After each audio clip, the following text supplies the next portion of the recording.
Alléluia. Amen. La parole de Dieu que tu entends c'est un son, mais ce son est un être vivant. Cet être vivant a le pouvoir de produire ce qu'on appelle un changement radical. Je vous dis une chose, la première fois que Dieu parle de la création, lorsqu'on plante le décor, la première réalité qui entre sur la scène de l'humanité, c'est la parole. Oui, lisez bien l'Écriture, c'est la parole. Au commencement, Dieu créa les cieux et la terre. Et puis on dit, et Dieu dit. Première chose. Donc, quand Dieu dit, la seconde chose qui va entrer, c'est quoi? La lumière. Là où la parole vient, que tu la reçois, lorsque ta vie doit changer parce que la lumière vient avec la parole qui est libérée. Ce matin, j'arrache l'obscurité, j'arrache le célibat, j'arrache le manque, j'arrache la misère, j'arrache la pauvreté, j'arrache les problèmes, j'arrache la maladie.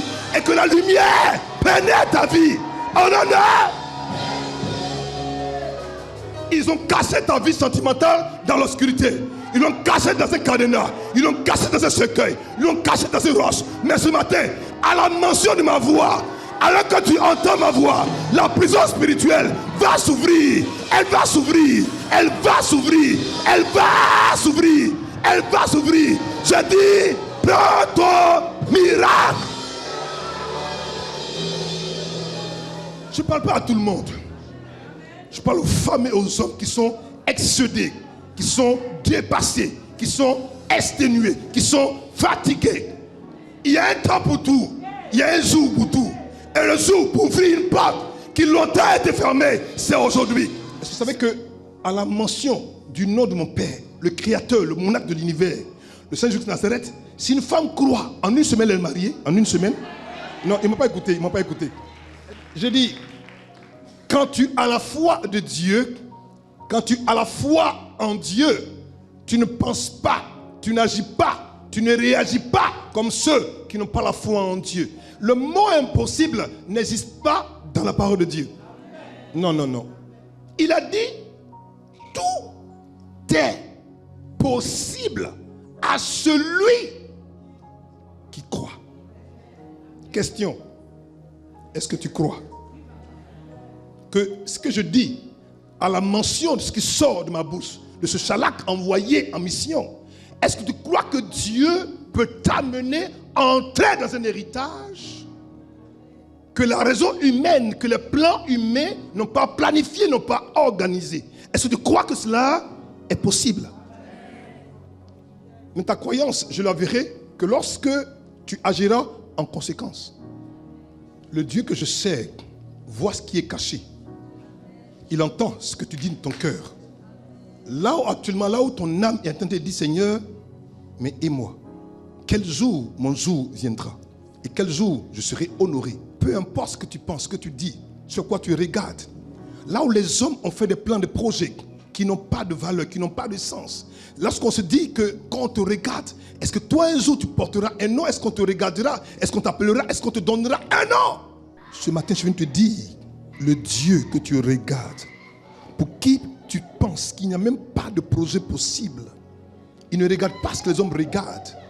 Il regarde ce que lui, Dieu, il regarde. Il fait des choses qui étonnent, des choses qui surprennent, des choses qui bouleversent. Est-ce que tu crois en ce Dieu? Est-ce que tu penses que Dieu peut faire une chose pour que le monde soit étonné? Oui. Il dit oui. Il dit oui. Il dit oui. Il dit oui, je peux le faire.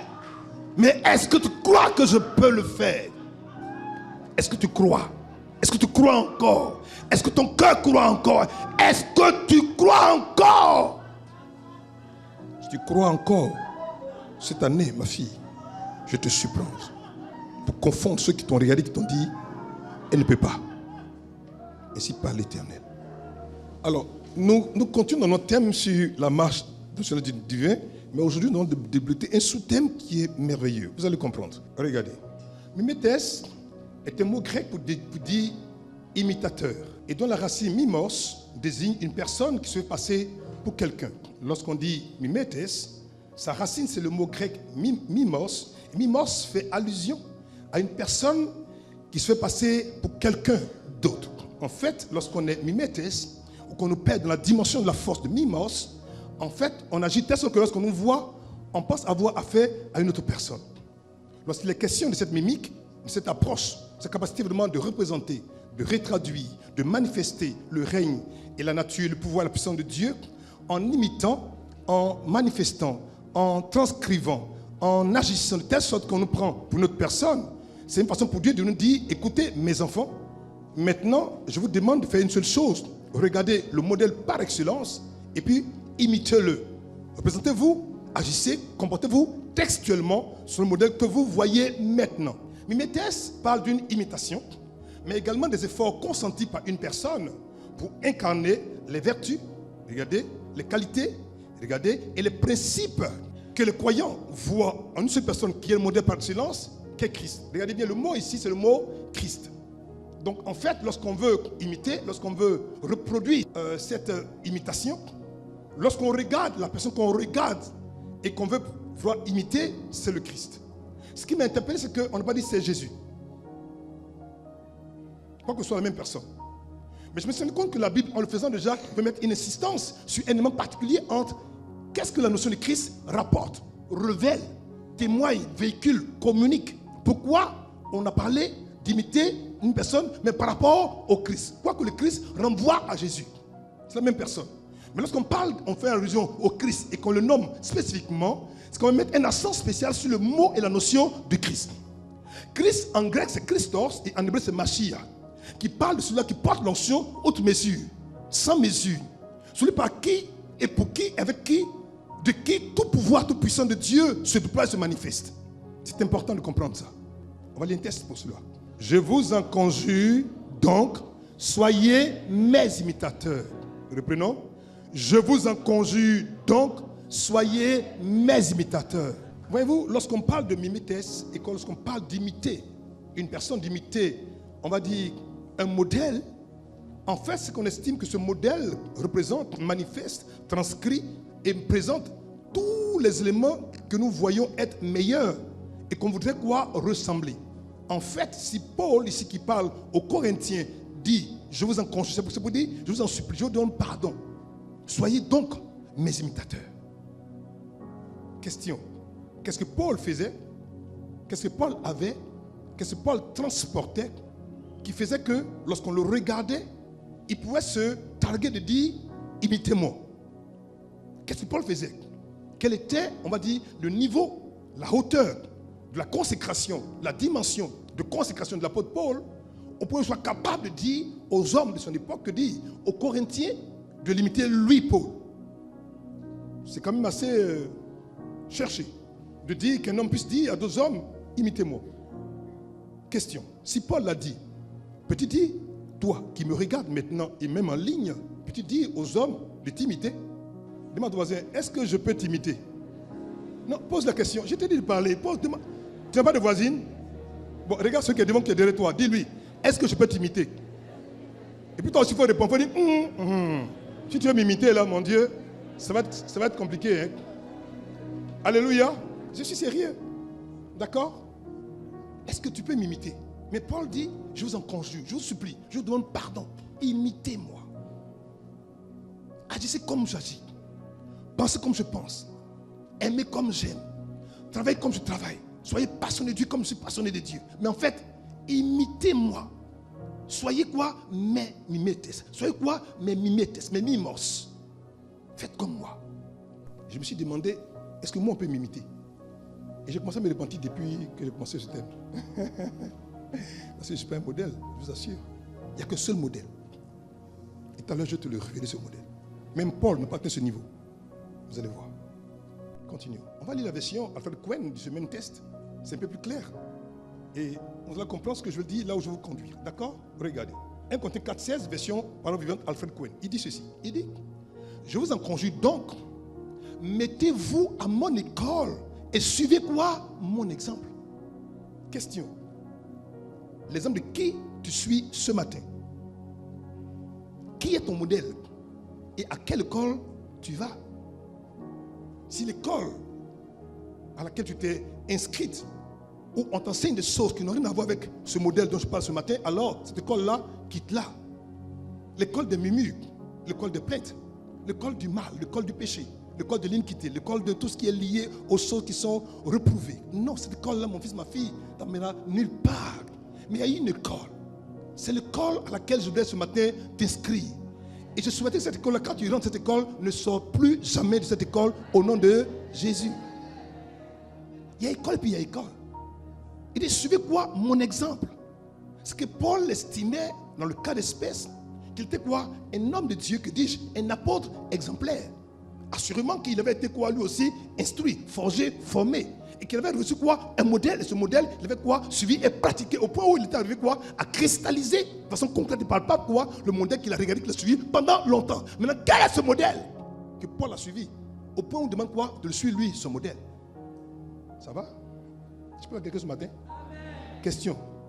Pose la question à ton voisin. Est-ce que tu es un modèle? D'abord, il faut dire en œuvre, en parole, en conduite et en action.